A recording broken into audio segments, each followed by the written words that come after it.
Hi,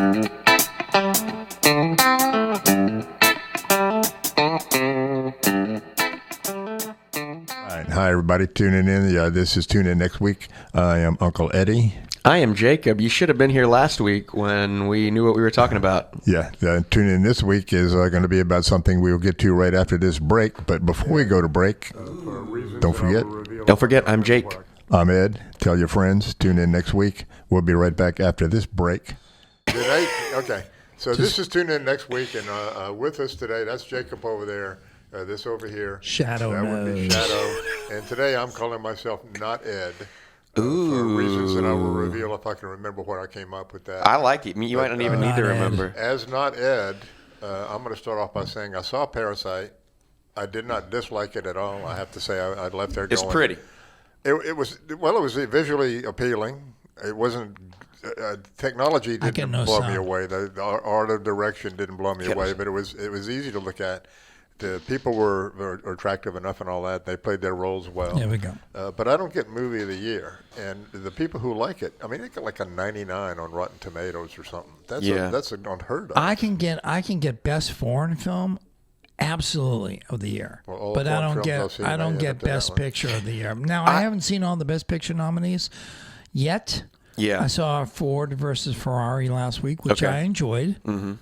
Predictable, in its storytelling. I mean, anything that Hollywood tries to take and storytells, they always dramatize it, and they make the president of Ford look like an asshole. Well, they move the president of. They'll often have Ferrari. They made him look like an asshole, and and did that really happen? Did that actually historically? All of it happened. Everything ever happened.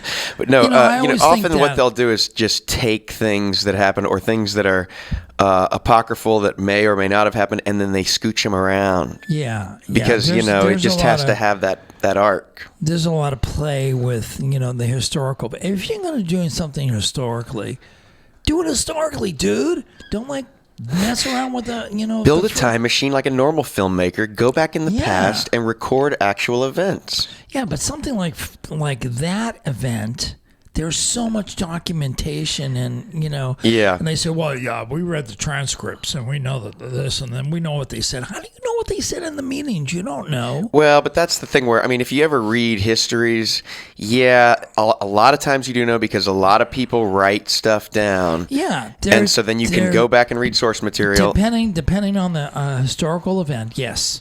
Yeah. Yes, we're talking historical events that happened thousands of years ago. We know it was said in a room where they didn't have a tape recorder coming. The telephone game where 6 people in a room 5 minutes apart can't repeat the same thing correctly. There's no way in the world we know anything that we call a fact over history. Well, that's the wrong word, fact. But a lot of the historical record is just bogus. It is. It's just made up. It's just a bunch of guys in a room determining fact what they want the history to believe. You can say that when there's one or no source documents. Then you can say, yeah, you're right. This is all word of mouth. But then when you start, even if you have historians who wrote on documents which we no longer have, that immediately begins to add credence to an event because this made it through this has existed.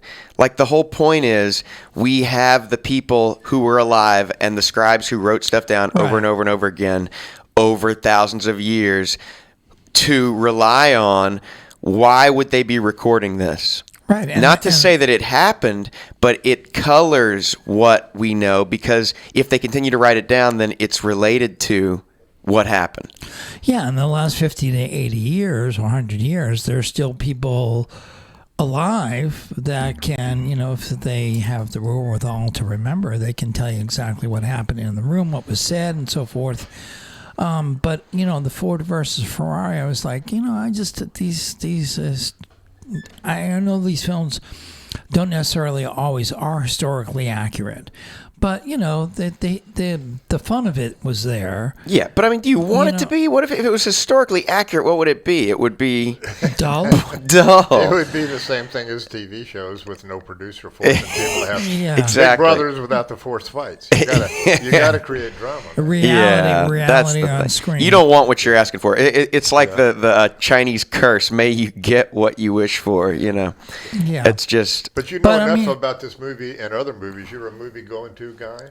Yeah, Is that absolutely. a thing for you? And how about you? You do movies? Yeah, I love movies. I love going. I love getting them at home. Yeah, I love the theater experience, though. Yes, I love the popcorn, man. I love going to a 2:30 matinee and being the only one in the theater. Yeah, I love that too. Yeah, because nowadays, I don't go on Fridays anymore because it's just too many people, and half of them are just there to play on their phones. Yeah, which sucks, man. I didn't know this happened. Oh yeah, Fridays, man. At the movies. It's the high school kids and the parents with a kid who they need to just. And you get in cheaper at the matinee hour or something. Is that a reason to do it? You get in the cheaper on the matinee hour, I think, all the days. But on Tuesday, you get it all day. Hey, Tuesday is the day to go. If you're a senior like myself, yes, you get a discount on even evening showings. Do they check IDs? Can anybody be a senior? They just look at me and go, "Yeah, he's an old fart." I haven't grievously been questioned. It's sad. I'm automatically giving the senior discount everywhere now. I don't have to ask anymore. Well, because wouldn't it be rude to say like, "Oh, I'm sorry, sir, you're going to have to prove it." It's not beer. Well, you know where they do that at the Cajun Dome. I have been ID'd at the Cajun. I'm 70 years old, and I have been ID'd at the Cajun Dome. And they have to do it at various grocery stores. Because as humans, we can't trust any other humans to make that decision. Is this guy over 21 or not? Yeah. Well, it's just can't leave that up to the 35-year-old who's selling me the beer. Yeah, it's the baldest form of bureaucracy where it's just like, I have to do this to interact with you. It is. Well, when I worked at the grocery store retail, I was when you sell liquor at a grocery store, you have to who's ever working register has to have a bar card. Yep. In order to sell that liquor to that particular person, and you do have to ID them. It's just part of the process. I mean, yeah. But you know what? I was management, and I'm like, I know you're over age. Yeah, there are certain places where they just ask your birthday. And if you flub with it, then they. But that's the place where I go. They're like birthday, and I tell them, and but like, what's hard to tell sometimes is that there are people out there that look like they. Could be over progeria, man. They look like progeria exists. I was talking about movies, Parasite, which is okay. Real quick, Parasite. I think I haven't done it yet. I've only watched it once.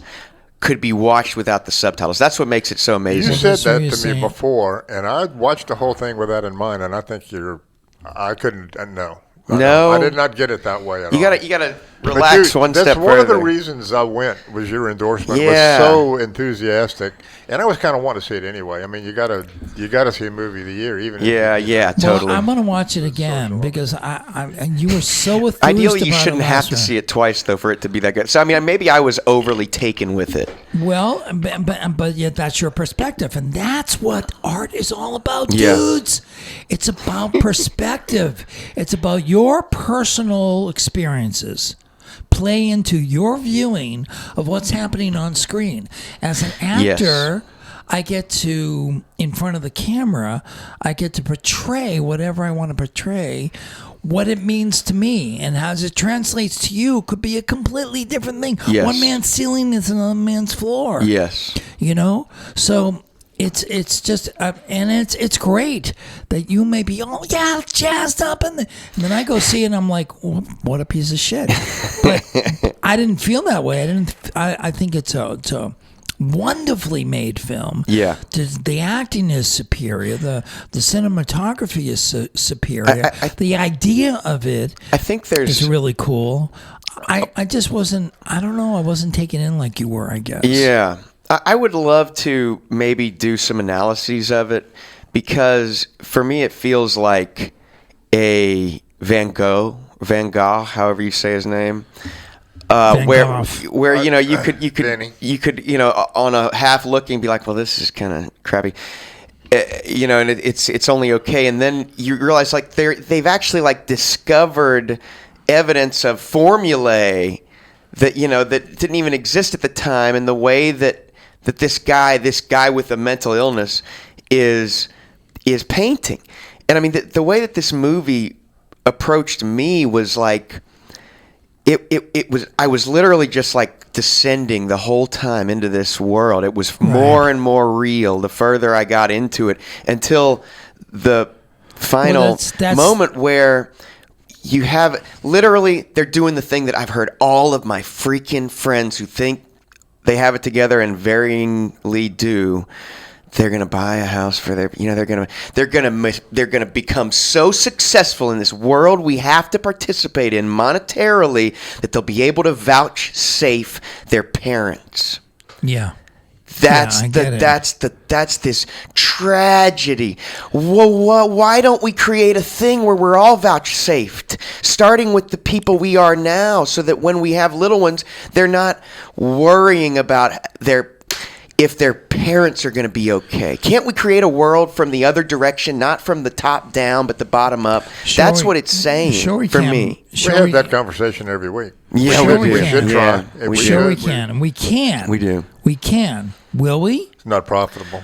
I think we will. I think we will because coronavirus. Because this is going to F the economy. This could be a bad. leveler that helps us rectify some inequities. Yeah. There could be some changes here. Well, there's going to be a lot less GDP this year. So getting back to Parasite for a second, recession. though, which is, it works into the coronavirus thing, is it sucks you in so well into, you go along the journey that the main characters are taking in the film. That to me is true filmmaking. To go along to as they're experiencing, even though it's cut and edited and they filmed it on different days and all that shit, and because being an actor, I know how all this is done. As you're watching the film, it's all edited together, and you're following a timeline as they're following. You're experiencing their experiences. That's truly what makes a film come alive for me. And that did happen. I felt that with Parasite. Yeah. That I felt like I was experiencing in real time what they were experiencing. Well, and you have the aspect of the play within a play, because they're literally going through like heist movie moves in order to acquire a subsistence job. Right. They're going through all of these things just to work, just to show up and work a job. Or just to get a signal on their phone. Yeah, getting the signal. That was funny. That was telling. Who hadn't done that back in the old days? They're up in the loo. They're up in the they got the cafe Wi-Fi, and you see that the toilet is raised. Yes, wasn't that metaphor? It's all metaphorical. I loved how they were literally saying in the movie, "This is so metaphorical." Yeah, and in fact, in this this little review that I printed up, it's the reviewer calls the comedy "Acid Black." And he says the characters exclaim, that's a metaphor about something they're looking at, which I took to the bong poking fun at himself. Okay. As if Wes Anderson's characters were to announce that they live in a big dollhouse, or Quentin Tarantino's characters that their existence is a masturbatory farrago of trash movie tropes. Man, we done reached a level in intellectual conversation. Yeah, it's Farrago, but yeah. It's Farrago. But no, that's the beauty of. They don't have to like. But the beauty of like good film, good art in any way, is its endless ability to be dissected and interpreted, and that's what Parasite, I think, has going for it. I think so did a lot of the things that were up for Best Feature this year. Did you watch Once Upon a Time in Hollywood? That was pretty damn good, I don't do man. movies like I used to at all. You might have dug this one, though, because it's such a callback to another age. I mean, it's on Netflix by now, huh? Probably, yeah. Check it out. it was quite good. It's available to rent for $3.99. There you go. Thanks, Don't Bruce. rent them anymore, baby. If it ain't on Netflix or Prime, I don't know. Well, it is. It's on Prime to rent. There are movies to rent or buy. Yeah, you got to pay $4 to have it for 2 days. Why pay for porn when it's all free? I'm not going to give anybody $3.99. It will become available. I do want to see it though. I haven't seen it yet, but I'm really interested in watching it because I'm kind of a Tarantino fan. Oh, I love Tarantino. Yeah, heck yeah. Coen Brothers too. I like the Coen Brothers are amazing. Do you want to hear my Tarantino story? What? Yeah, what, you met him or something? No. Oh. Yeah, go ahead. Let's hear it. Okay, so I lived in California for a while and was involved in a theater group where the director would take a film script and stage it. Okay. So we took Reservoir Dogs. Right? Now you're familiar with I am. Mr. Green, Mr. White. And Mr. Pink. Why I got to be Mr. Pink? Guess who I was? What do you mean, Mr. White? Mr. White is doing another job. Right. Guess who I was? You were... Hey, look at me. I don't remember. Mr. Brown. No, the boss man. Oh, cool. I was the boss man. So what we did was all of, majority of it takes place in the warehouse, right? Uh-huh. That was all staged. Okay. The scenes that took place like in the office or in a bar or whatever, we filmed those. Okay. Then we were at a dinner theater. So instead of serving dinner, we served breakfast. And in the middle of the room where the audience came in, it's a pretty cool way to present it. It was a reserved table for us. So that scene in the beginning. Oh, you stage it in the dining area. In the dining area among all the other. We staged that scene and we're eating breakfast along with them. Dang, that's a good idea. And then we did that whole scene there, and then we walked out through the theater door, took a quick right into the stage door, into the backstage, and then proceeded. The sirens going and ran in. Yeah, and proceeded with the warehouse scenes. And every time that we had a location scene, a big scrim would flap down, and a projector would project that scene, and then it would go back up. And then I love the. I kind of like this idea. Yeah, man, presentation idea. Well, and there's now this practice of like, you have a good movie, let's make it into a musical. Which, like, at first I'm like, oh, this is so cheap, and then I saw the Shrek the musical, and it's just to die for. Amazing. Yeah. I like this. Like, there's a good idea. Let's change the medium. So let's go back to Tarantino. Yes. Tarantino. Yeah, did he show up? Yeah. Somewhere along the way. You're not telling your story like I told you all about Woodstock. You're not just making this up. Right? We're going to believe it. this happened. It's up to you guys to figure it out or not. No, that is a true story. That is cool. Unlike your Woodstock story. Oh, I believe Ed, even if he doesn't believe himself. Yeah, once I've told a lie and people believe it, I can't untell it. They don't want That's to right. They want to believe I was there. That's Caesar. That's because we only have Caesar's writings for a lot of the stuff that Julius Caesar did. We got to go by his source material. Yeah. And I mean, he's probably inflating a lot of stuff. But at the end of the day, it persisted. So a lot of it happened, man. A lot of the stuff in history books happened. What didn't happen is that we have taken those lessons. Stuff, we haven't learned our lessons from history. We're still making these same errors. History Bruce and I were itself. talking while you were running upstairs that we are right now seeing exactly what history has told us. We know where we're going. It's in the books. There are chapters and verse about where we're headed. And it repeats every cycle, and we're on cycle to be done. I was thinking about it yesterday. We're going to do what they did. So we're too good. Like if it's really down to, do we get the right guy in there? It's over. It's over. It's been over. It's kind of like us the U.S. going to the Middle East to solve their problems with violence. Yeah, we've already lost this in advance, if that's our tactic. We've already lost whatever the hell this experiment is. Our Afghanistan peace treaty or whatever it was. The day before yesterday, we bombed people last night. Yes. Yeah, it's over. Yeah, I read that. Yeah. I'm like, that was all talked about. Like Pompeo was all like, we did this, we did that, and did this, and then I read the story that we're fucking. I mean, what the hell? What do you expect? I mean, it's literally year 18 of us being over there. Year 18 of us. Or 19. Did we go in? Yeah, never mind, 19. Well, we've declared victory and retreated again. Year 17 in Iraq. So, you said something there about no matter who gets elected, we're doomed, and that brings me up to Yes. coronavirus handling and the whole. Where are we in the cusp of our timeline? There's clearly about to be a shift in our a real, like a kink. Right now, we've had ups and downs, real abrupt ups and downs. I'm talking about like. Right now, if I knew of things to do before a recession, pull your money out, buy gold. I mean, I don't know any of that will work, but it's about to go down, dude. Invest in marijuana. We're about to have a bad year as an economy. Mm-hmm. And that is always like so painful for so many people because we rely on the wrong things, because we need infinite growth for this thing that we've created, this magic that we believe in, money. This actual religion we all have that we all agree on. Yep, it's got to keep rowing, and it's not going to row very good right now. Yeah. So things are probably not going to be good because of our response to the coronavirus, more so than the coronavirus itself. I mean, it's just going to kill old people. It's sad. Well, it's not just old. But it is. Who died? That's the thing. 6 people have died. 6 people. In a nursing home together. Yeah.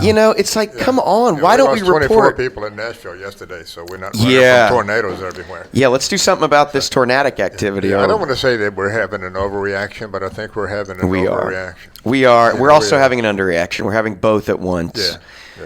Obviously people can't get tested without enormous bills, and so they're not going to be getting tested. They don't even have the tests except in 3 places. They got to ship them to you. I just read a story this morning. The news broadcaster said that the test that was sent was the wrong to one. Louisiana were faulty. Yeah. Yeah. Well, they gave us the bogus. Yeah. So not really just care. Louisiana, throughout the rest of the country. In many places. So they're having to recall those and, make ones that are valid.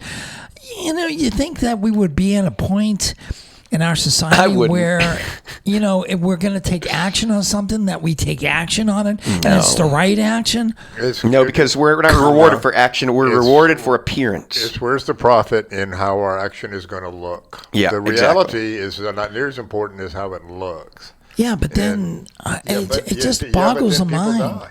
Yeah, but then people die, and we don't get tested when we should. Yeah. And we literally shut down millions of dollars worth of commerce out of fear. Yeah. Gotta have hope.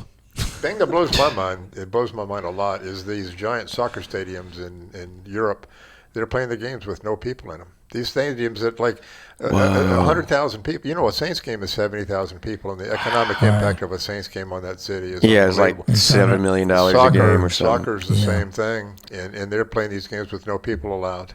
That's a significant hit. Major sponsors are pulling out of South by Southwest over this. Yeah.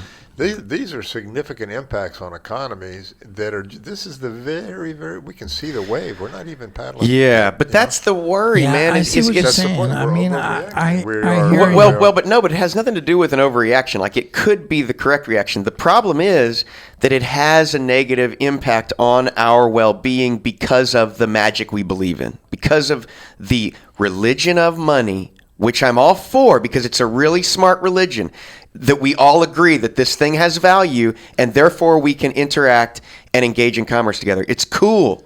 But when suddenly the number of transactions falls due to something, even if it's a totally valid response to a disease running around, then we're in trouble because it shouldn't. Nothing's being lost. People aren't selling as much stuff. But we could change those balance sheets to reflect that without it, causing the market to fall. We just need to design things in a smarter way going forward, because this isn't the last time that there's going to be a reason why nobody can go to the game. But we're not going to get a redo. But I've always said, and I say a million times, we're not a proactive culture. We're reactive. Yes. We let it happen, and they go, "Oh shit, what do we do?" This virus is a kick in the groin, and it could be hopefully. It's more like a pimple, man. Hopefully, but hopefully it's a good kick in the groin. Yeah. You know what I'm saying? I'm saying, and you talk about this a lot, that we have to go down to get back up. Mm-hmm. So maybe all this shit that's going on right now, people are going to go, shit, man, we need to get it together. We need to come together as a culture. We need to come together as a society. We need to pull our resources. There are so many people in this country, so many resources. There are people doing great things in this country, great positive things. But we need to come together as a whole, right? And we need to reorganize. We need to reorganize, but as a whole, if we can just come together and push ourselves, force ourselves to go upstream instead of downstream, there might be, it might be a more positive. Yeah, that's the puzzle that I have when I talk to people who are like averse to bringing about, researching green tech, researching, new tech. It would be like, if we passed a bunch of laws against roads when cars were invented, like we need. We're doing that now. Yeah, we're doing that with the internet right now. We are choking the potential of the internet. Yeah, our internet is so bad. Our internet is as bad as all the other stuff. We're making that's it so aggressively. Bad. We're making it aggressively. We're working to make it no good compared to the rest of the world. Yeah, because it fits the old model. Yeah, because we're also a society that that we're a bunch of sheep. That when we jump in. And everybody's like, oh, you got to get this, and everybody gets it, Everybody's a follower. Well, everybody's critical on their own, and then they're in a group, chaotic and manipulable and predictable. I mean, what's the action that I need to take to fix all this? We all know we got to come together. We got to pull our own weight. We got to start feeling compassion as opposed to hostility. Oh, that's easy to say. Where do I go to join? I think that what we're supposed to do is channel these feelings we have into media, whatever media we're into, make art. And, it feels like doing nothing sometimes, but doing actual nothing is just waxing, on a subject. And which, now it doesn't count because we're making art because we're recording this. But we are the answer. This podcast is the answer to the world's problems, as we've said before. But going back, it's actually making our intro video right now. Going back to Parasite, pieces like that, art like that. Yes, that's the one that makes an impact. That's impactful.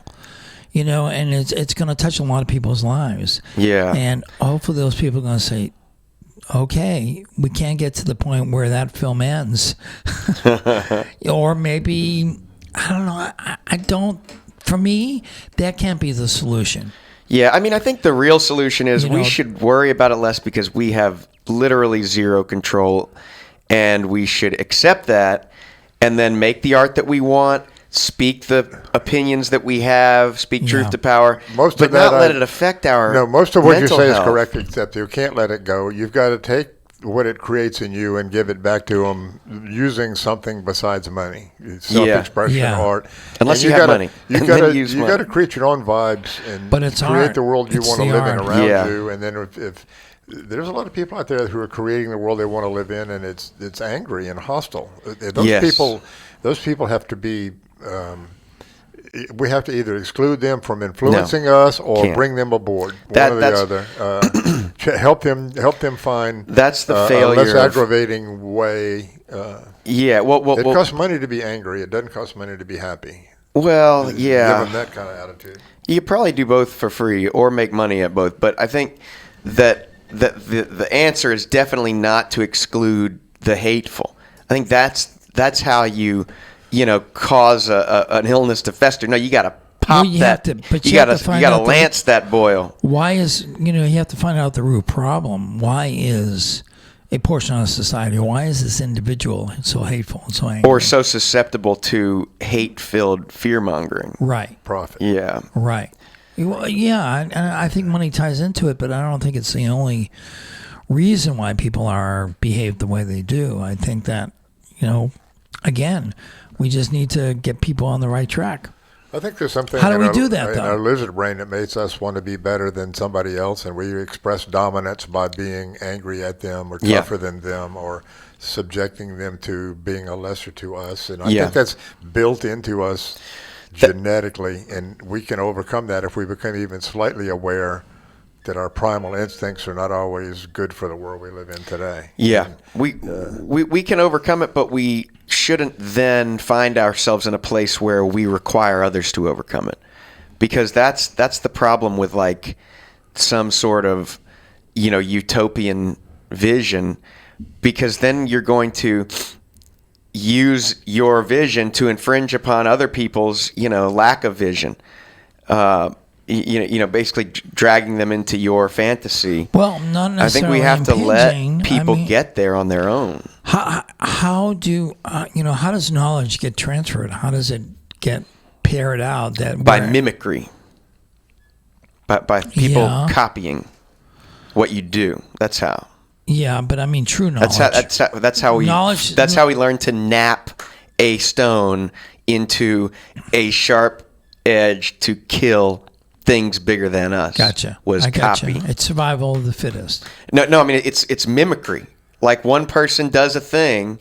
This was pre-words. Oh, that's we might have had hoots. But that's what I was talking about. And the next person is like, "Oh, I'm going to do that," and suddenly your whole tribe has some sharp things to kill big species. Yeah. And get that good meat to grow that big brain. That's how we learned. It's a sheep mentality. That's what I was talking about. This. I wouldn't say that's sheep. It's tribal instincts. You pull together. The collective instinctively wants to protect itself from the other collectives. Yeah. And you pull together somewhat by instinct, and that's why people are joining their tribes now. The what I call the haters and the other people, the indifferenters, and that's self-protection for them. I'm not the only one that's stupid, and if he's that stupid, I must be right. Yes. And so forth and so on. Yeah. A lot of us are reacting on instinct, and people who know how to manipulate your instincts are doing it. Yes. And the people that know how to manipulate your instincts are sophisticated and willing to abuse you for their own pleasure or. It's not always profit. It's a lot of it has to do with power and ego. Well, it is profit and, because at the end of the day, what they're doing, they're doing it to all of us in this room too. What they're doing, a piece of chicken. They're getting us totally concerned with the unconcerned. They're getting us to care about stuff that doesn't matter. Yeah. Like for instance, about these other, these people. It's. Well, let me ask you this. You have a staunch opinion about something. If I sat down and try to convince you the opposite of what you feel, right, or what you think, and you heard what I said, and then I don't think I count, because I might, if you make a good argument, I might change my mind, and maybe the next day it would change back. I don't know. So you're open to that. A lot of people feel like they're never like, man, I'm always coming on other people's levels when I have conversations. I'm always trying to mimic. To find where they're coming from. And then when I try to explain something, people are so reactive. Not everyone, most people. They don't want to be on my. They want me to come to them. They don't want to come to me. Right, because they don't have the openness. You're a much more conscious discussion haver. You engage in people with a totally different perspective. You hope to learn and give information. You're in it for the exchange. Most people don't want any exchange whatsoever. They want you to take their way and shut the hell up. Yeah, you should not judge how others react based on how you do. Or just thank you, Ed. I hope that I do. You pay attention and you listen, and you do that it looks to me like you do it on purpose.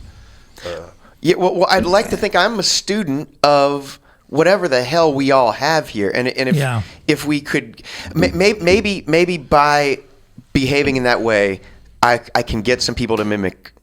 Because it's not like I came up with it. I mean, I'm copying off of Marcus Aurelius and people that I've read, and Sherlock. I mean, my favorite detectives, Dupin. Like observing and then changing it's scientific, right? Yeah. You observe and then you change your hypothesis based on new evidence. Right. Well, change your hypothesis is one of the kinks in our armor. People don't want to change anymore. Because they think risky. that because you know what it is? Because they have ultimate knowledge. No, it's because they think that it will make them appear weak when it's actually strong. It's vulnerability. It'll cost them something. Yes. And I don't even think it with some folks or some fragments of our human race, I don't even think it gets to that point. That was funny. What is that? That was funny. Huh? I don't think it gets to that point. I think that people don't even want to hear what you have to say. so emboldened in their point of view. Yeah. Well, they're glad somebody's see, listening. They think someone's listening. It's like a horse. They have the both of them the blinders on, and this is what I feel, and this is gospel. This is what took me off of Facebook finally, because it was this thing where I felt myself doing it, man. I post something. I know I'm posting it, so I will get people to react in a way that I can then have an argument. And then when they react in that way, then I start typing. And then when they post again and say, well, no, it's I'm only reading their comment for the ammunition for my next comment. It's not this genuine. One of the reasons I got off. It was it didn't feel genuine at all. Provocation and being provoked. That's why I like Reddit more, because Reddit seems different. The way that those conversations progress. Well, they're not antagonistic right from the get. Or they could be, but then you don't get voted up if it's not good. Yeah, I don't know how all that works. Well, I guess my experiences are different because I share stuff that is shared with me, and I don't expect people react to it or comment about it, but I don't have any expectations. Yeah. I just share it because it means something to me. Either a quote or something that I think people, friends of mine on Facebook would enjoy seeing. Yeah. Now I've kind of built up a sense of what people are going to expect that I'm going to post. You see what I'm saying? That, positive reinforcement. I try to post a lot of ideas or quotes that are positive reinforcements in life, and that trying to get us to the point where we do think more day to day about getting along and trying to. The Buddhist podcast, get the Buddhist Facebook friends and all that stuff. That's what I do. The Buddhist slayings keep me from flipping out. Yeah. And it's all just figure that it is what it is, bro. Chill, baby. Chill, baby. It is what it is, and you're going to suffer, and you just give up wanting everything. And expectation. If you can get rid of expectation. Man, that's a power. I got no expectations. Sadly, my default is to expect the worst and hope for the best. Yeah. I have a negative attitude ingrained. I work hard. I like that. I work hard to get over that. I don't like that. Expect the worst, but hope for the best. Yeah, I don't think that's the worst way to. I mean, especially if the expectation doesn't come with some sort of fraught anxiety. Well, that's another problem. I don't have it like I used to, but I overreacted and worried out of proportion to reality. Yes. A lot. And I stressed when a lot of people were laughing, I was stressing to the max. And until I learned out, my dad said, you got to learn what to worry about and what to not worry about, and then don't do that. And I knew to say that out loud, but I couldn't decide what to worry about, what not to worry about, so I worried about the wrong things. Mm-hmm. Well, again, and it's devastating physically, healthy, emotionally, relationships. But again, it goes back to what I was talking about earlier about experiences, personal experiences. Right? Some people wake up every morning and they're in an anxious state from the time they get out of their sleep to the time they go to bed. They're in an anxious state because they're letting everything affect them. Or maybe they're starving and there's a rat eating their foot. Yeah. Mama's having sex with their third uncle of the day. And or they have an anxiety disorder, because that's real. Yeah, there's real stuff that's wrong with the healthy people. So there's so many variables and there's so much shit going on right now that, but I kind of agree with that philosophy. I mean, there is shit going down, but can there be hope? Well, yeah, I mean, everything's happening at once, right? So there's both, you know. There's hope and there's fear and there's hope chaos wins. And order.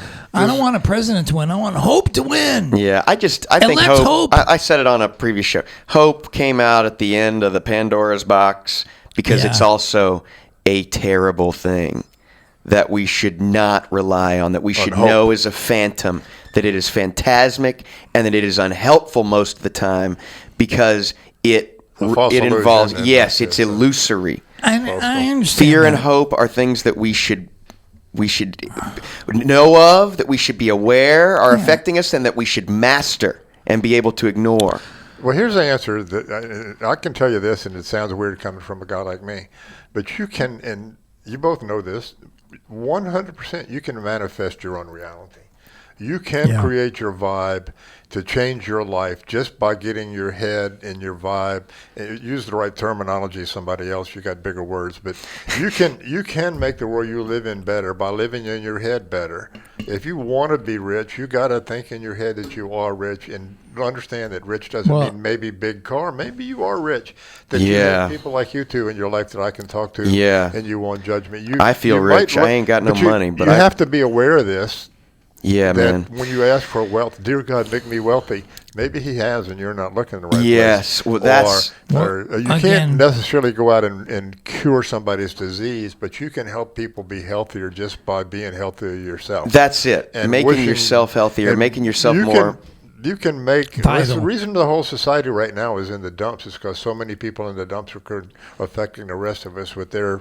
They're manifesting negative energy, and we're living with it. We got to manifest our own. We can, but it's also, and I feel like I do sometimes harp too much on societal mechanisms when there is also, of course, individual responsibility. But I mean, for one thing, it's like, man, when you got a lot of crap going on, what you need to have a good day is to have a good night before and to get your stuff in order and figure out what's going to happen so that when you wake up, you are ready to roll. And a lot of people just don't have access to that good night, that restful night. And so then the days look like each other and worse and worse. Well, there's some self-fulfillment there. You wake up with the wrong expectation because you didn't sleep right or because that's true. Or any number of things. But there are also, structural disadvantages that don't help a lot of people and that, make it harder for them to be able to get that in order. Structural disadvantages is a huge reason. And we have built in poverty and enforced it by structural disadvantages that are built in. We can't overcome those things. Right, but you can also wake up in the morning and think, what can I accomplish today? That's the best thing is to do that the night before. Don't do it in the morning. You wake up in the morning and be like, I have this to do. That's the way to get started, and then do it. Right. And then if you've done something, man, even if it's just the dishes, sometimes I just unload the dishwasher in the morning, and I'm more productive the whole day. Yeah, exactly. This was the first thing I did. I brushed my teeth and I came here. Productivity. But again, for me, it's about what can I do to affect in a more positive way. Yes. What can I do today? Yourself and therefore your surroundings. And as a professional actor, it's like every day, what can I do? What can I do? What can I do? Just not just for my profession, but just for me as a part of this whole umbrella of shit that's happening right now. How can I break it open? How can I personally make it better? Yeah. Michelle's got a book. Y'all have probably read this one. I feel like one of y'all maybe even recommended it to her. Audition for Your Career, Not the Job. Yeah, that's a big one. Yeah, and it talks about learning all of the tools necessary to get for the audition. Or it's not even, when you get to the set, there are concerns. And some of these that you're learning now will be helpful, but that's not what you're doing. You need to learn all the stuff to audition well. And that's just true in any sphere of life. There are just things that if you learn and you work toward, you can get better at, even if it's just keeping your house clean or keeping the yard person happy with a nice lemonade when they come by. And also, using your analogy, we also say we audition for the next audition. Okay. Yeah. See what I'm saying? Yeah. So when you're in that sphere, it's like that sounds phony. I don't know why I would. No, I don't have to audition. Don't they know who I am? What's this audition? Y'all are talking about this thing called audition, like that's applying for a job. Yeah. I would just call and get the part. I didn't know there was. It's me. The only reason I'm not an actor now is because they just never called me.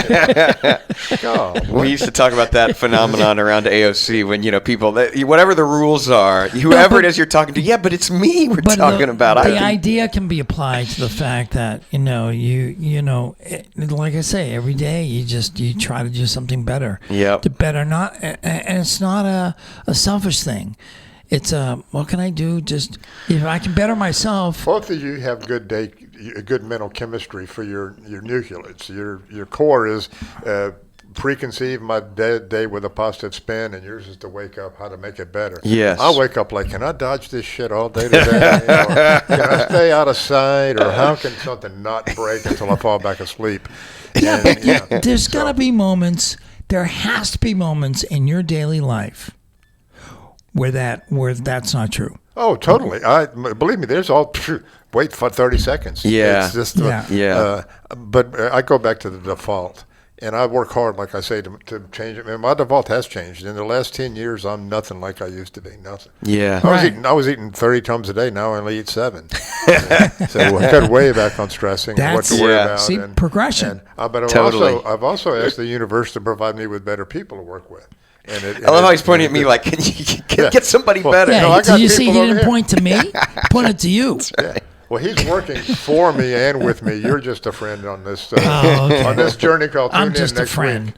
week. I'm the shadow. The shadow. Yeah, we're not using real names anymore. I think my name is not Ed, and there was a reason why I was going to be not Ed today. Came up in conversation. I like it though, not Ed. I don't even know if I want to know why. I'm not sure why anymore either, but that's going forward. Uncle Eddie's out, not Ed is in. Okay, cool. I'm Geiseric. At least this week. Geiseric Polonius. You're going to have to spell that so I can put it in the Geyser. Don't say it out loud. I'd have to listen. You got to type that somewhere. I'll text you. Yeah. If you spell it on the show, I have to listen to the show to put it in the credits. And then you have to I'm not going to listen edit out the S words. Just call me the shadow. The shadow. You want to edit out there? that It's S not word. like Staples Center, the Staples Center. You are just Staples Center. Right. Okay, so I'm Cher, not the Cher. So what do we get out of today? Watch the Parasite. We had Parasite. We talked about Parasite. I'm going to watch it without subtitles and see if I'm wrong. wrong. What else did we talk about? We talked about coronavirus a little. We talked about the death of all things, the presidential election. We didn't talk presidential election. We talked about that at the coffee We kind of dodged it. Yeah, we didn't bring that up today. today. Oh, you're right. I guess we didn't. Okay, good. Let's keep it that way. All right, so we started off with one show. Talking about movies and metaphorical other stuff, metaphorical. And then we ended talking about media and how we can impact it by bettering ourselves. Better lives, yes. And I'm going to put metaphorical in the title. And let's so people will think more of us than... Yes, I'll just say... I just call it. Let's I'll leave say on a episode, positive Parasite, note. and metaphorical people And will we know. will leave that. You know what meta is? Like in Greek, it's next. Like when because Aristotle writes the physics. So the name of the show could be Tune In Meta Week.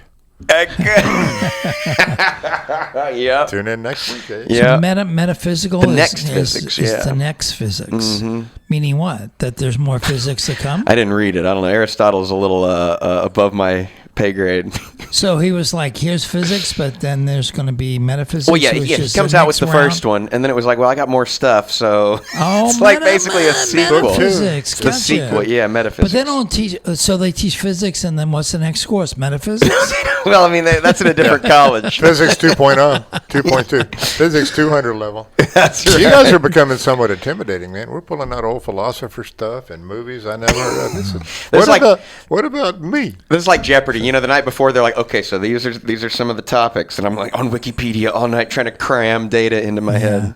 Some of those guys are freaks, man. I know, man, but now you can take the test online. Can you? I think I'm going to try. I don't think I would do well. I think I'd probably lose if I got on Jeopardy, but that's still $1,000. There's a guy on there right now looks like Kenny G with a beard. Ian made it to, there's a sports Jeopardy. Sports Jeopardy. I watched it. National version of man. Jeopardy and sports. He's made for that stuff. Ian would make a good host. Oh, yeah. You know? Do you remember years and years ago there was a Jeopardy version of rock and roll? No. Yeah. You sure you're not mixing that up with that board game with the little pieces of pie? Trivial Pursuit? Right. No, Rock and Roll Trivial Pursuit, not Jeopardy. No, there was a Jeopardy version. I don't know if it was actual Jeopardy. I'm pretty sure it was. You check it out. There was a Jeopardy version of rock and roll music. It was like one season. Bruce is the only one that watched. Yeah, and is pop rock or not? Yes, no. I'll take yes. I'm sorry. It's what is yes? I know because I sent in the application to be a contestant. Oh, nice. Yeah. Did it work out? Those people are freaks. The ones that are like totally encyclopedic with their music knowledge. That is crazy. That's just never been my... It's just an aptitude they have whether they like it or not. It's kind of built in. I don't think they sit there and study. It just sticks with them. It sticks with them. Yeah. Yep.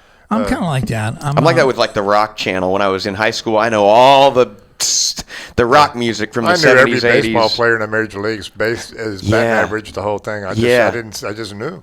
Stuck with me. I'll watch games on Saturday. It's just where your passion lies, you know? Yeah. My passion lies in music as well. My passion lies in brushing my teeth, and I would read the Crest tube that says, Crest has been shown to be an effective decay preventive dentifrice that can be of significant value when used in a conscientiously applied program of oral hygiene and regular professional care. They said that on the, I could have quoted every word of that with you. Yeah. That's a part of my growing up. Exactly, really Brush and read. There you go. That's it. Read the cereal box, man. How many days did you sit with your face an inch from Tony Tiger's ass? Never anymore, dude. I used to love that. That's days have passed. Okay, guys, I got a jet. All right, man.